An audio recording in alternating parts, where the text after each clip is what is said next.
Said, how could a plane, even a 767 or 747 or whatever it might have been, how could it possibly go through this steel? I happen to think that they had not only a plane, but they had bombs that exploded almost simultaneously, because I just can't imagine anything being able to go through that wall. It just seemed to me that to do that kind of destruction is even more than a big plane, because you're talking about taking out steel, the heaviest caliber steel that was used on a building. I mean, these buildings were rock solid. One reason the 9/11 Commission may have effectively ignored the collapse of Tower 7 is because even now we don't really know much about it.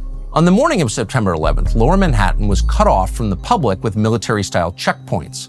World Trade Center Building 7 collapsed that afternoon at 5:20 p.m. Video that has been widely circulated appears to show it falling symmetrically into its own footprint.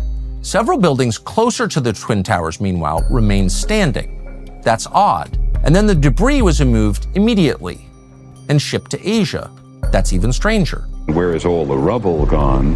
And have you been able to, is there any way you can answer that question? I'm sorry, Peter, I didn't get the question. Okay, I apologize. Jackie Judd and several other people keep asking us, when you look at where the towers used to stand, there is surprisingly so little rubble. Where did all the rubble go?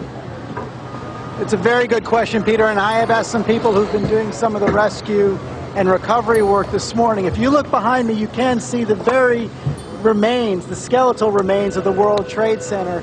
And one volunteer, Robert Gerlinski, explained to me the reason there's so little rubble is that all of it simply fell down into the ground and was pulverized, evaporated.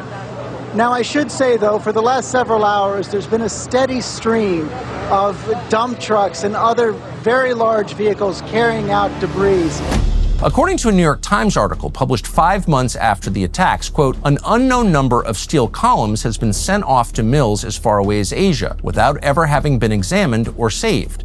This made it nearly impossible for engineers to answer the monumental questions of exactly why and how the buildings, designed to sustain a jet impact, completely collapsed. To the extent that any analysis of the debris was done at all, it was done by volunteers at a scrapyard in Jersey City, New Jersey.